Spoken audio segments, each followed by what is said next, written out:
The morning sun barely peeked over the rooftops of the city, casting long shadows on the quiet streets.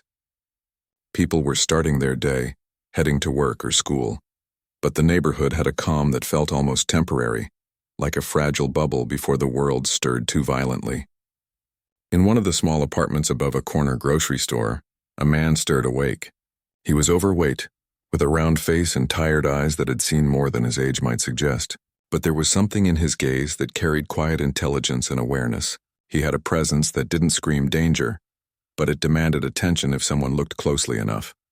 He stretched slowly, feeling the stiffness in his joints from years of carrying extra weight. He rubbed his neck and then glanced at the small calendar pinned near the window. It was just another ordinary day, or at least it was supposed to be. As he went through his morning routine, brushing his teeth and washing his face, he noticed the little things he always noticed. The way the neighbors nodded politely but kept a distance. The way certain cars lingered near the corner even when no one was around. Little signs that reminded him the world wasn't always safe, especially for someone who looked like him. Breakfast was simple. He prepared a bowl of oatmeal, stirred it slowly, and ate while staring out the window. Children ran past on their way to school, shouting and laughing, their energy making the street feel alive. A couple of men mumbled greetings as they walked by, and he nodded back. No one knew what he thought as he watched them. No one could guess the plans quietly forming in his mind. The way he always stayed a step ahead of what others assumed about him. People in his neighborhood had learned to underestimate him. They assumed his weight meant he was slow, weak, or incapable, but they didn't know that behind his calm exterior, there was a mind that noticed patterns, remembered faces, and analyzed situations with precision. He had spent years observing the way people behaved, especially those in authority. He knew how easy it was for someone to be blinded by appearances, to think that someone like him couldn't possibly fight back or resist if challenged. And he had learned how to turn that underestimation into a kind of protection. After breakfast, he got dressed in comfortable clothes. A plain t-shirt and sweatpants, shoes that didn't make much noise on the pavement. He wanted to blend in, to look ordinary. That was part of his strategy. He stepped outside, locking the apartment door carefully behind him. The streets were starting to get busier now, the sounds of engines, chatter, and distant construction filling the air.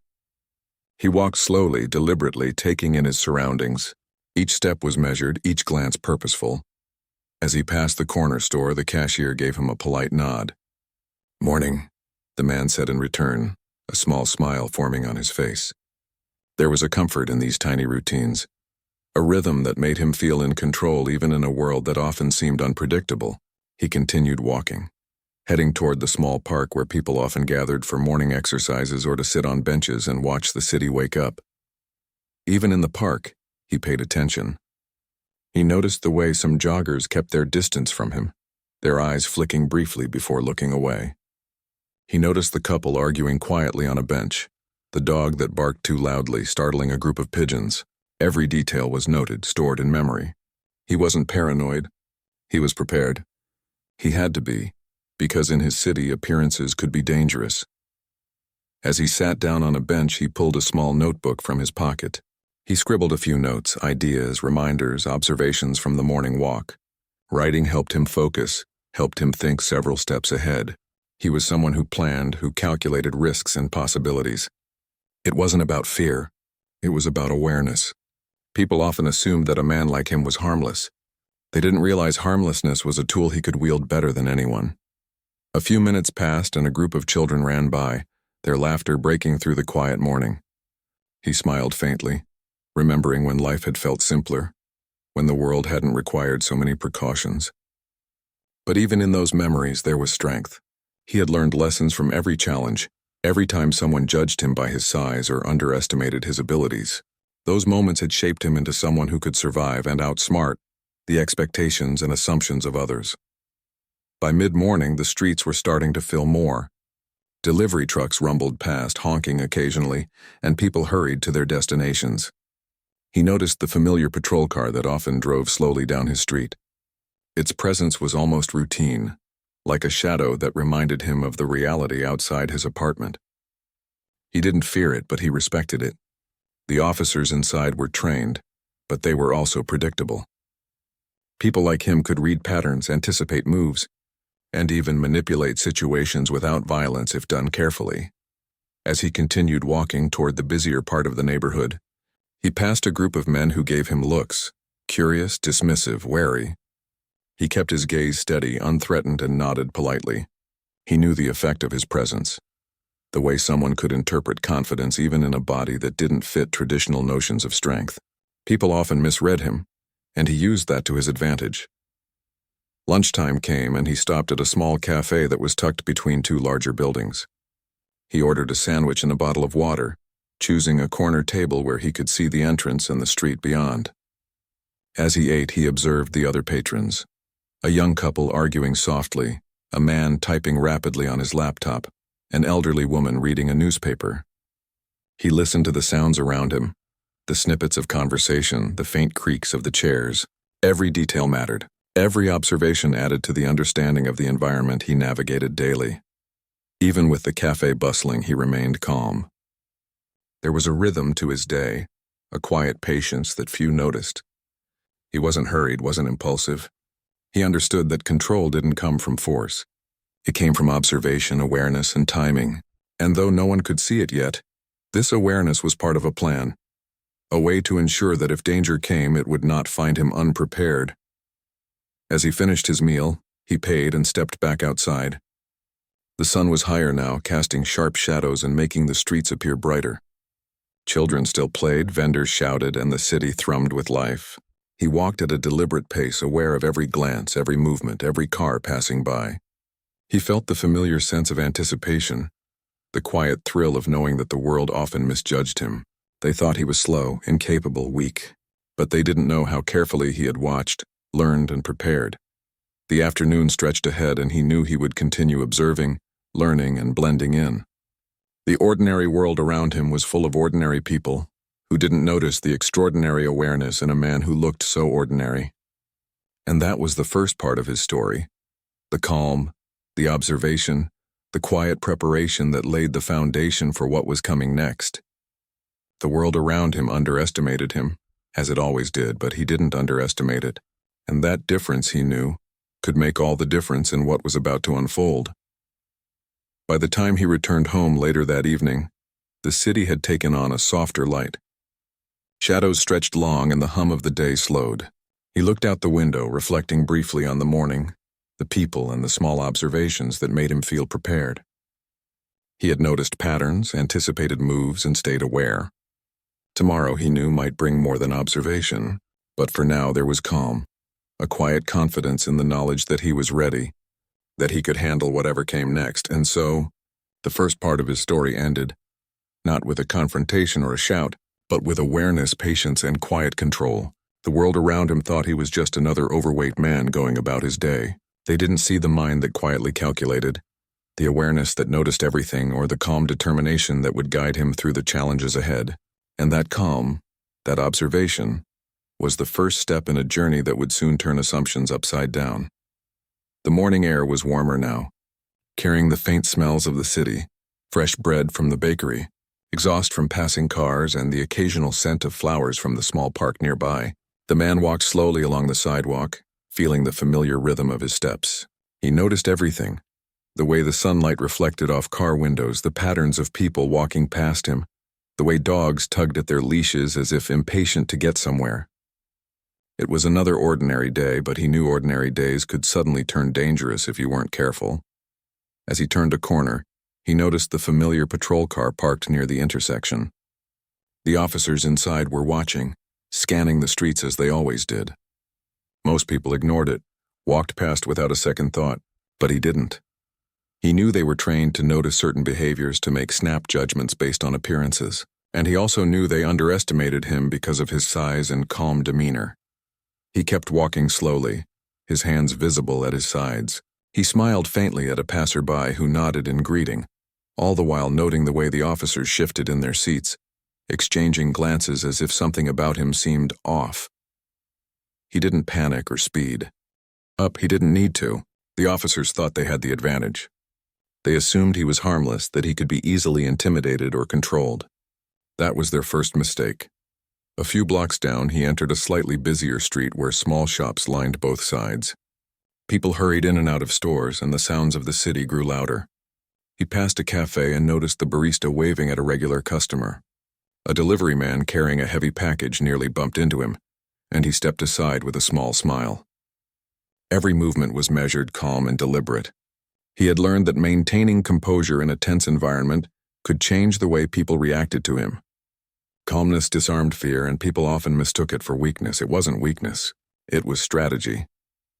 As he continued walking, he noticed two uniformed officers approaching from the other side of the street. They were slightly younger than the ones in the patrol car, and they walked with a sense of confidence that bordered on arrogance. Their eyes scanned the street casually, but when they saw him, their expressions changed. They didn't speak immediately, but there was a moment, a brief, almost imperceptible hesitation as they registered him. Then, almost automatically, they crossed toward him. The man didn't react immediately. He slowed his pace slightly but kept his eyes forward. He didn't want to appear suspicious, but he also didn't want to make himself an easy target. He knew that these officers, like many before them, had a bias. They saw an overweight black man and immediately assumed he might be trouble. They didn't consider that he was aware, alert, and capable of seeing what they could not. "Good morning, sir," one of the officers said as they approached. His tone was polite but firm, carrying the subtle authority of someone used to being obeyed. The man nodded slightly, keeping his hands visible. "Morning," he replied calmly. The officers exchanged a glance. "Mind telling us what you're doing here?" the other one asked, his voice carrying a hint of suspicion. The man smiled faintly. "Just walking," he said. "Enjoying the morning." The officers didn't seem convinced. Their eyes narrowed slightly, and they took a step closer. The man noticed the way their hands hovered near their belts, the way their shoulders tensed. They assumed they had control, that they could intimidate him into submission if needed, but he stayed calm, letting them think they were in charge. "You live around here?" one of them asked, a little more aggressively this time. "Yes," he said simply, keeping his voice steady. "I live a few blocks away." There was a pause long enough for the tension to thicken. The officers were sizing him up, looking for anything they could use to justify a stronger approach. They didn't see the way his mind was working, calculating their movements, anticipating their reactions, and preparing for what might come next. "Mind if we ask you a few questions?" the first officer said. His tone was polite, but there was an edge to it, a subtle assertion of authority. "Sure," the man replied calmly, though he knew the questions would be designed to unsettle him. He had dealt with situations like this before, and he knew that remaining composed was key. The first few questions were ordinary: where he was coming from, where he was going. Small talk that masked the real intent behind their approach. The man answered briefly but clearly, never giving them a reason to escalate, but also never revealing more than necessary. Every word, every gesture was intentional. As the conversation continued, the man noticed small signs that the officers were beginning to grow impatient. Their eyes darted around, scanning the street, and their hands twitched slightly. They thought he was nervous, but he wasn't.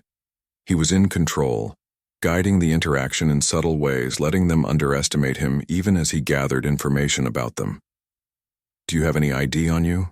one of the officers asked finally. "Yes, I do," he said, reaching slowly into his pocket. He pulled out his wallet and handed it over without hesitation. The officers examined it, their expressions flickering briefly as they saw the card inside. They didn't recognize him, and they didn't suspect the truth, that he was more capable and aware than they could imagine. As the officers returned the wallet and prepared to continue questioning, the man remained calm. He didn't fidget, didn't speak too quickly, didn't give any signs of fear.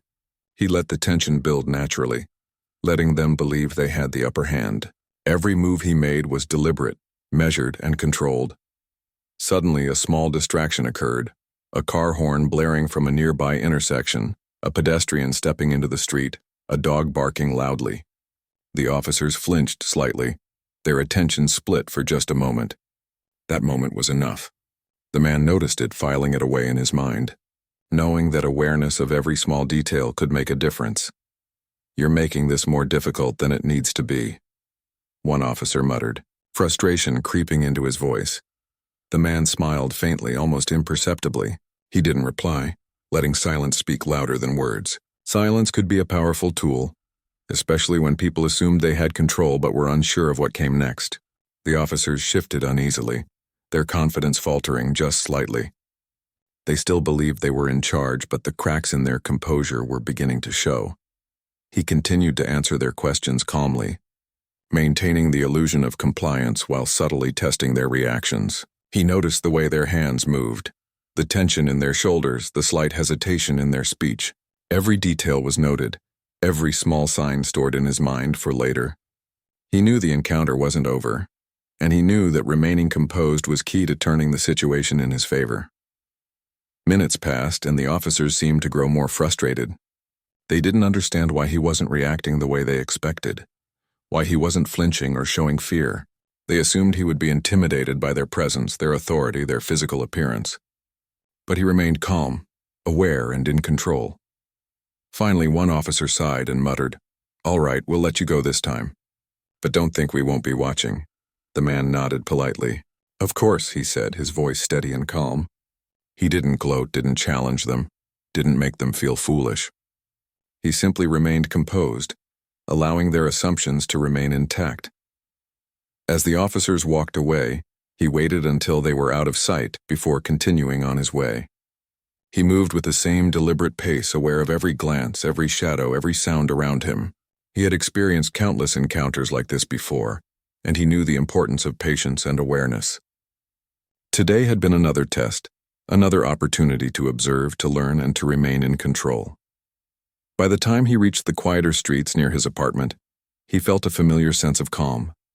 He had navigated the encounter without escalation, without conflict, and without giving the officers any reason to suspect what he was capable of.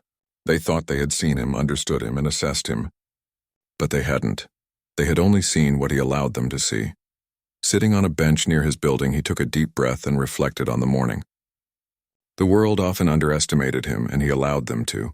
That underestimation was a tool, a shield, and a weapon when needed. He knew that the real challenge was still ahead, but he also knew that awareness, patience, and composure could turn even the most dangerous situations in his favor.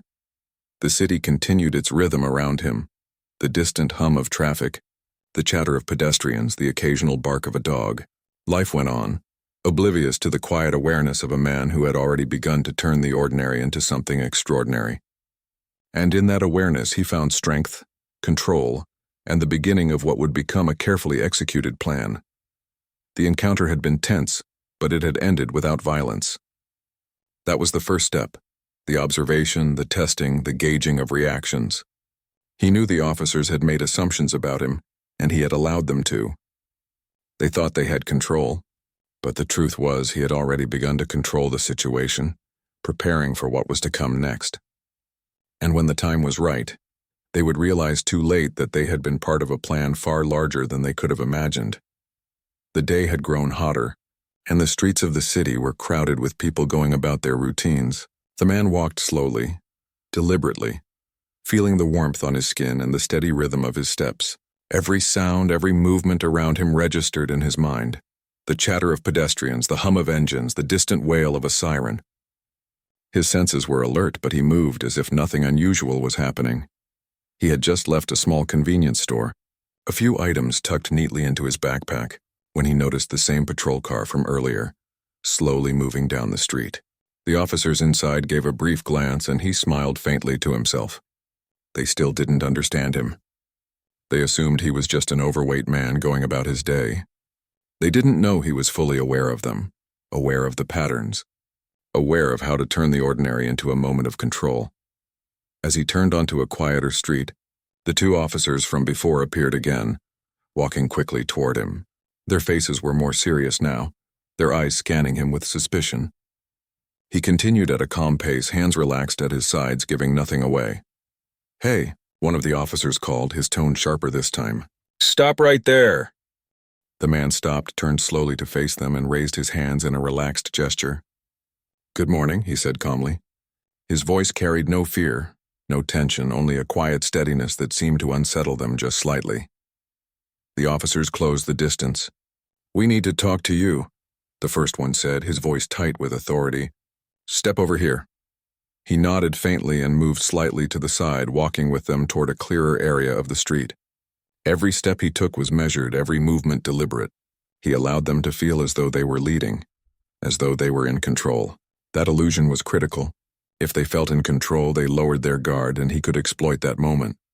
"You've been seen around here a lot," the second officer said, his tone accusing. "What are you doing?" "Who are you meeting?" "Just running errands," he replied evenly. "Picking up a few things." The officers exchanged a glance, one of them stepping closer, their hands brushing near their belts. They were testing boundaries, trying to intimidate him, and he allowed them to. He kept his posture relaxed, his eyes steady, never breaking his calm. Their assumptions about his size, their belief that he would be intimidated, worked perfectly in his favor. Suddenly, the first officer made a quick movement, trying to grab his arm. The man anticipated it. He shifted slightly, allowing the officer's hand to miss its mark, and in the same motion he used his weight and momentum to step just out of reach. The officer stumbled slightly, surprised at the ease with which his attempt failed. "Easy there," the man said quietly, almost casually. "No need to get rough." The officers froze for a moment, their expressions a mixture of confusion and frustration. They had expected compliance, expected him to flinch, expected resistance to be a sign of guilt. They didn't realize that he had been reading them the entire time, calculating every step, anticipating every move. "Hands behind your back," one officer shouted suddenly, attempting to assert control. He didn't move hastily. Instead, he slowly turned, showing his hands and allowing them to feel as though they were guiding the situation. In reality, every motion was part of a careful dance. He shifted his weight subtly, positioning himself so that if they tried to act aggressively, they would overcommit. The street around them grew quiet as passers-by slowed down, sensing tension. The man noticed the reactions of the people nearby, the way they hesitated, unsure of what to do. He drew on that awareness, knowing that public observation could work in his favor if needed. The officers, however, were focused entirely on him, and that focus made them predictable. As one officer reached for his jacket, the man stepped slightly back, letting the officer's hand brush the fabric but avoiding a full grab. The officer's eyes widened and the man saw the sudden uncertainty flicker across his face. The second officer tensed as well, both of them realizing too late that their attempts to intimidate him were being carefully controlled. "You really don't have to do this," he said, his voice steady. "We can talk and everything can be fine." But the officers were already too frustrated, too invested in their own assumptions. One of them tried to push him against the wall, thinking that force would quickly end the situation. The man didn't resist violently. Instead, he used their momentum against them, leaning slightly to the side and stepping carefully, allowing them to stumble forward just enough to lose balance. A brief struggle ensued, not chaotic but tense, a subtle battle of awareness versus force. The man's calm and measured movements frustrated the officers further. They tried to control him, tried to assert dominance, but he had studied their body language, their reactions, and their overconfidence. He let them overreach, making their aggression work against them without escalating into uncontrolled violence. A small crowd had begun to gather at this point. People slowed down, watching from the sidewalks, sensing that something unusual was happening. The man remained aware of their presence, keeping his actions precise and deliberate. He didn't want unnecessary escalation, but he also knew that being observed meant the officers had to act carefully, or they would expose themselves. "Enough," one officer yelled, frustration breaking through his composure.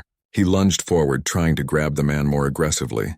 The man shifted his weight again, using the officer's momentum to create an imbalance. The officer stumbled slightly, and the second officer reached out instinctively, trying to help, but in doing so, he also overextended. The man had anticipated this. He stepped to the side, letting their combined movements cause them to lose footing briefly. Breathing steadily, he didn't raise his voice or make sudden moves. He simply allowed the officer's own aggression and assumptions to expose them. Their overconfidence, their bias, and their underestimation of him had created a moment of vulnerability they hadn't expected. "You should calm down," he said quietly, almost conversationally, as the officers tried to regain control. His calmness contrasted sharply with their flustered energy. The crowd around them murmured, some taking out phones, recording the scene. The man didn't resist being observed. He knew the presence of witnesses added pressure to the situation and increased the likelihood that the officers would be held accountable for their actions. One officer finally tried to regain authority, barking orders. but the man's composed demeanor and calculated movements made it difficult for them to act decisively without exposing themselves further. Every move he made was precise, designed to control the situation indirectly, using awareness and timing rather than brute force. The struggle continued for several tense minutes, each side reacting to the other. The officers tried to assert control, while the man allowed them to overextend, to make mistakes, and to reveal their misjudgments. He didn't strike out or attack aggressively. He simply used subtle movements, shifts in position, and calm deflection to keep himself safe while highlighting their errors. Eventually, the officers paused, breathing heavily, frustrated and uncertain. They realized too late that the man was not as they assumed. Their attempts to intimidate, to control, to dominate had backfired in small but meaningful ways. They were caught in a moment of vulnerability, exposed not because he had attacked them, but because he had carefully guided the encounter using patience, awareness, and composure. The man took a step back, hands still visible, giving the appearance of surrender while maintaining full control. He didn't gloat or escalate. He simply allowed the moment to speak for him. The officers exchanged a glance, realizing that their assumptions had been wrong, their confidence misplaced. They had underestimated him, and in doing so they had fallen into a trap they hadn't even realized existed. By the time the immediate tension subsided, the crowd around them had grown. People whispered among themselves, some shaking their heads at the scene, some silently applauding his composure. He remained calm, aware and deliberate, letting the situation settle without unnecessary confrontation. The officers, frustrated and flustered, retreated slightly, forced to reconsider their approach.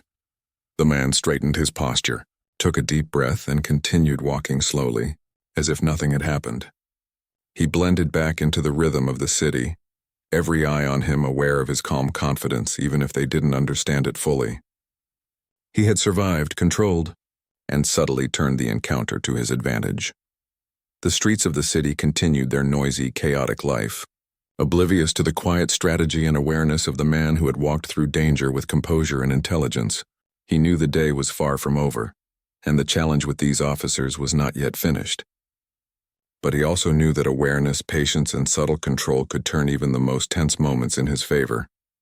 And in that moment, he realized that the ordinary world, the city streets, and the assumptions of those around him were tools he could use. They underestimated him, as they always did, and that underestimation gave him the power to turn danger into a controlled encounter. The first struggle had ended. But the larger story, the one that would fully reveal their misjudgment, was only just beginning. The city's afternoon sun was harsh now, casting long shadows along the streets and making the heat cling to everything it touched. People moved quickly, hurrying past the shops, cafes, and sidewalks, unaware of the quiet tension unfolding in one small corner of the neighborhood. The man walked calmly, his movements deliberate, his eyes scanning everything around him. He had just emerged from the previous tense encounter, and though he had appeared compliant, he was far from ordinary. Every detail of the officer's behavior had been carefully noted, every gesture, word, and shift in posture recorded in his mind. He had allowed them to believe they were in control, to believe they had the upper hand. But now the next stage of his plan was about to unfold. He knew the officers' routine, their assumptions, and their weaknesses. He had observed them long enough to anticipate their reactions and guide them into a situation where their own actions would expose them. It wasn't about revenge or aggression. It was about awareness, strategy, and holding people accountable without escalating violence. The man paused near a small intersection, pretending to tie his shoe while subtly observing the officers down the street. They were slightly ahead of schedule, moving with a sense of confidence that only arrogance could create. They assumed he had left the area, that he was intimidated and had returned to a routine, harmless state. But he was preparing. Every movement, every breath was calculated. He allowed the illusion of ordinariness to mask the careful orchestration of what would come next. A few pedestrians walked past, glancing curiously at the man on the sidewalk. He acknowledged them with a small nod, blending seamlessly into the urban rhythm. It was essential that no one suspected what was happening. He had learned over the years that appearances could be deceiving, and that people often underestimated those who seemed harmless. That underestimation was the key to his plan. The officers appeared rounding the corner, scanning the street with their usual sense of authority. They spotted him immediately, their faces hardening as they assumed he had been caught by their watchful eyes. They didn't notice the subtle changes in his posture, the quiet confidence in his steps, or the way his gaze was not fearful, but fully aware. They were walking right into the scenario he had been shaping. "Hey, stop!" one officer barked, voice sharp and authoritative. "You're not leaving this area yet." The man stopped calmly, hands relaxed at his sides, showing no signs of fear. "Good afternoon," he said smoothly, his voice steady, almost casual. His calmness irritated them, as if he were mocking the authority they believed they possessed. "You're under suspicion," the officer said, stepping closer, his tone both commanding and tense. "We need to check your ID again and talk." The man nodded faintly, complying just enough to maintain the illusion of cooperation. He reached slowly into his pocket and retrieved his identification, handing it over without a word. The officers examined it, their eyes flicking back and forth, unaware that they were following the path he had anticipated. He allowed a subtle shift in his stance, causing one officer to take a small step forward instinctively. That movement triggered a chain reaction. The officer's overconfidence made them predictable. They didn't notice the careful positioning he had already established, the way he had created a small space between himself and them where their own momentum could be used against them. "You really shouldn't be walking around here," one officer muttered, frustration creeping into his voice. "You're causing us unnecessary trouble." The man's response was calm, measured. "I'm just walking, nothing more." His words were simple, but the tone conveyed control. He wasn't challenging them verbally, but he was guiding the encounter with subtlety.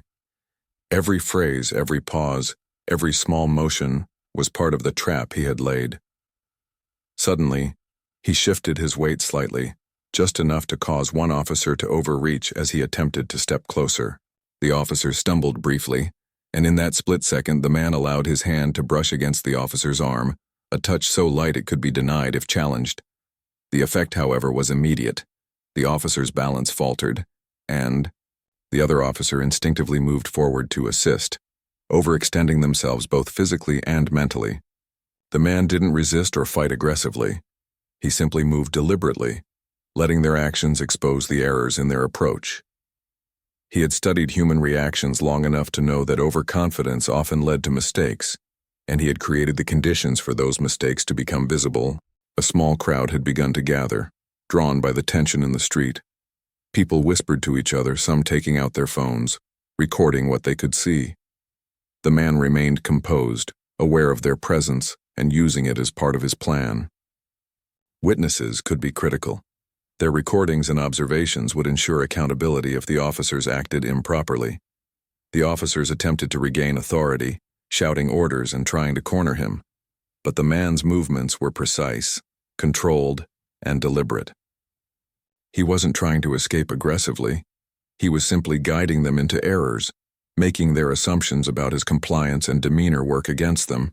Their aggression and misjudgments were unfolding exactly as he had predicted. "You're making this too hard on yourself," he said quietly, his voice calm amidst the tension. "We don't need to escalate things further." But the officers were beyond listening. Their frustration was visible, their movements jerky, reactive. They underestimated him at every turn, their focus on asserting control blinding them to the subtle cues that could have warned them. They thought they were dominant, but in reality they were already ensnared in his carefully laid trap. The man noticed a puddle of water near the sidewalk, remnants from a recent rain. He shifted slightly, positioning himself so that one officer's foot slipped lightly against the slick surface. The stumble wasn't dangerous, but it was enough to throw off the officer's timing and coordination. The other officer lunged instinctively, trying to compensate, only to overreach and expose his imbalance. The crowd reacted, murmuring among themselves. Phones were raised, capturing the struggle, capturing the subtle ways the man controlled the situation without escalating it violently. His composure contrasted sharply with the officer's frustration and physical overextension. Every misstep they made reinforced the evidence of their misjudgment, their arrogance, and their bias. "You should think carefully before using force," the man said softly, his calm voice cutting through the tension. "It often works against the person who assumes they're in control."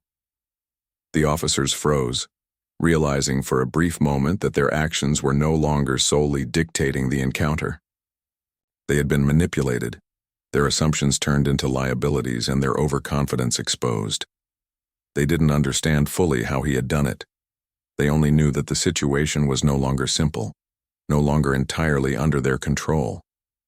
The man allowed himself a small, subtle smile, not a smile of triumph, but one of awareness, a quiet acknowledgement of the careful orchestration that had brought the moment to this point. He remained calm, steady, and deliberate, guiding the encounter without aggression, letting their own actions reveal the truth of the situation. Eventually, the officers began to retreat slightly, recognizing that continuing aggressively would only make them appear more exposed. They were flustered, frustrated, and aware, however briefly, that their assumptions had been flawed. The man took a small step back, hands visible, maintaining the appearance of compliance while holding full control of the situation. The crowd's attention shifted slightly, some whispering, some shaking their heads in amazement at the composure and intelligence on display. The man walked slowly away, blending back into the rhythm of the city streets, his posture calm and deliberate. He had guided the officers into mistakes, exposed their bias, and turned an aggressive encounter into a controlled and accountable situation. As he continued down the street, he reflected quietly on the morning and afternoon. The trap had worked. The officers' assumptions about him, their overconfidence, and their misjudgments had played into his careful orchestration. He had maintained control, avoided escalation, and ensured that the truth of their actions was visible to anyone watching. The city moved around him, oblivious to the quiet strategy and awareness that had just unfolded. People went about their business, cars continued their journeys, and life carried on. But in one small corner, a man had turned assumptions and aggression into a lesson in awareness, patience, and control. And in that realization, he understood something essential. The world often misjudged people based on appearances, underestimating their awareness and intelligence. He had used that underestimation as a shield, a tool, and a subtle weapon. The officers had believed they were in charge, that they controlled the encounter, but they had been quietly guided into revealing their own flaws. The man walked toward his apartment as the sun began to lower in the sky, casting the streets in a softer, golden light. The day's events had unfolded exactly as he had anticipated, and he had remained composed, deliberate, and aware throughout. The trap had been successful not through violence but through careful observation, control, and timing. As he entered his building, locking the door behind him, he felt a quiet sense of accomplishment. He had navigated a tense encounter without escalating it, turned the officer's arrogance into exposure, and maintained his safety and composure. The city outside continued to move, unaware of the lessons quietly demonstrated in one small street. And in that quiet moment, he prepared mentally for the final stages of the encounter, knowing that awareness, patience, and strategy could turn even the most dangerous situations in his favor. The trap was fully revealed now, and the officer's misjudgment had been laid bare, not through confrontation, but through calculated calm, subtle control, and the power of observation. The evening air was cooler now, a soft breeze moving through the streets, carrying the distant hum of traffic and the faint smell of food from small neighborhood restaurants. The man walked slowly back toward his apartment, his steps deliberate, his posture calm. The day had been tense, but it had unfolded exactly as he had anticipated. He had maintained control, turned assumptions against the officers, and ensured that their actions had been exposed without escalating into unnecessary violence. People on the streets glanced at him, some curious, some hurriedly passing by, oblivious to the quiet power and intelligence he carried with him. He didn't seek attention. He never did. His goal had never been to prove himself in the eyes of strangers, but to protect himself, to navigate the world with awareness, and to make the actions of those in authority accountable without putting himself in danger. As he reached the small cafe on the corner, he paused briefly, watching the people inside and outside. Some had recorded portions of the earlier confrontation on their phones. He didn't react or call attention to it. He simply noted it, knowing that these witnesses would later ensure the truth of what had occurred was visible. In the city, where appearances could be deceiving and assumptions could be dangerous, having evidence was a quiet kind of protection.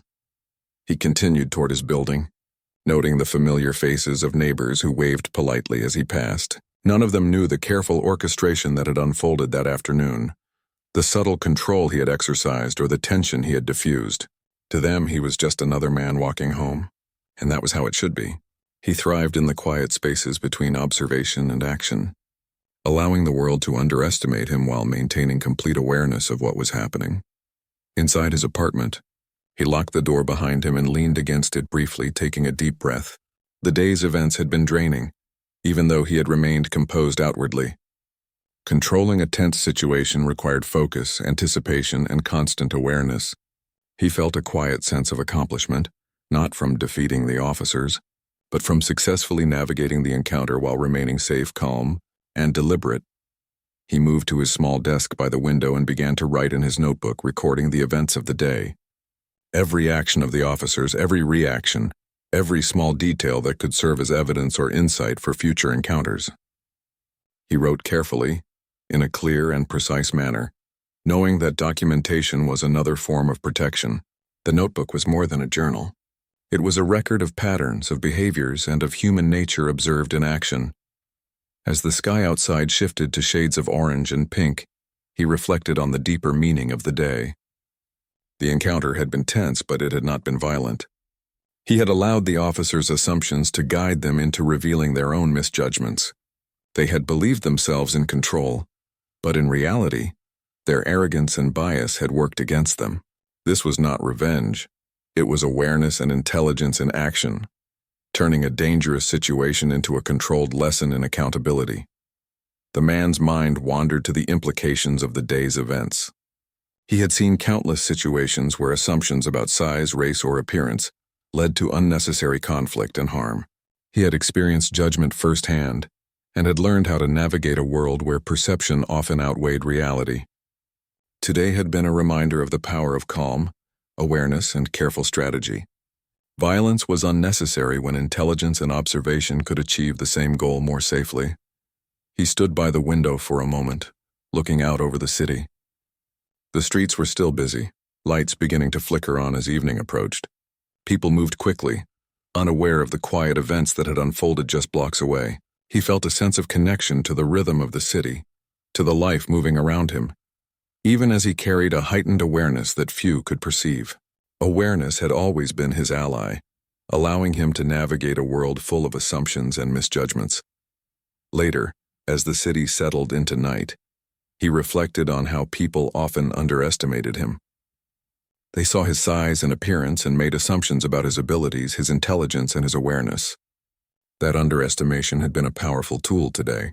By remaining calm, observing closely, and guiding the officer's actions subtly, he had turned a potentially dangerous confrontation into a moment of control and exposure.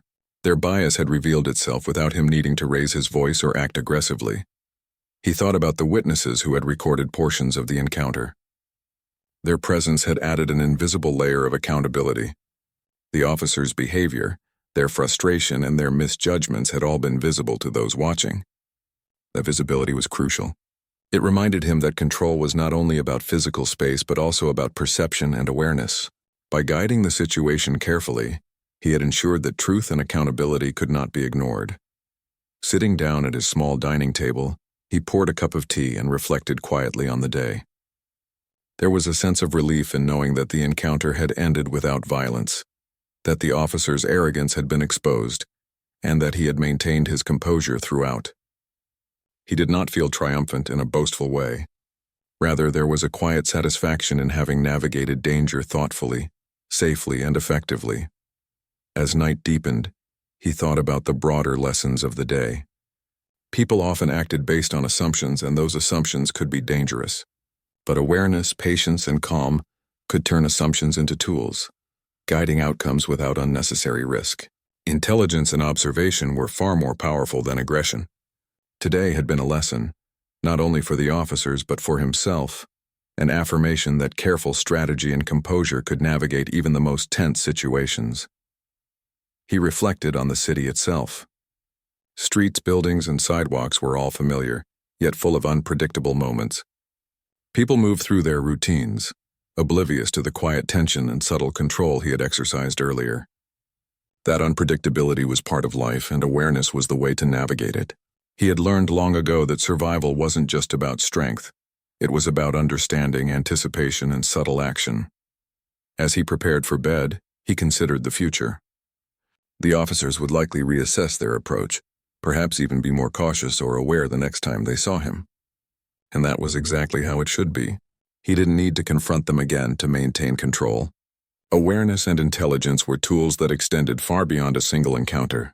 By remaining calm and deliberate, he had secured safety and accountability without resorting to aggression. Lying down, he allowed himself to relax, though his mind remained alert. Awareness was a habit, a constant companion, and even in rest he reflected on the patterns of the world around him. He understood that danger often came not from those he could see, but from assumptions and biases that influenced how others acted. By remaining composed and observant, he could navigate those dangers effectively. Before sleep fully took him, he thought about the lessons that could be shared, not in words shouted on the street but through example. Calmness, awareness, and intelligence could turn dangerous assumptions into controlled outcomes. Today had been a demonstration of that principle. He had moved through tension and potential conflict, guided the situation, and ensured that truth and accountability were visible without escalating violence. The city outside his window settled into quiet night rhythms. Streetlights cast long, soft glows, and the distant sounds of cars and footsteps faded into a gentle hum. The man closed his eyes briefly, feeling the quiet satisfaction of a day managed successfully, of awareness guiding every decision, and of assumptions turned into tools rather than threats. Tomorrow, the world would continue in its usual way, with people making assumptions, underestimating others, and moving through their routines. He would continue to navigate those routines with awareness, strategy, and calm, turning challenges into opportunities for safety and control. Today had been a reminder of the power of composure, observation, and intelligence, the tools that allowed him to face danger without fear and maintain control in a world full of assumptions. And in that quiet night, he drifted into sleep, secure in the knowledge that awareness had guided him through danger, that composure had turned tension into control, and that intelligence had exposed assumptions without a single unnecessary conflict. The day had ended not with confrontation but with quiet victory, reflection, and the understanding that true strength often came not from force, but from awareness, patience, and the careful guidance of events toward justice and safety.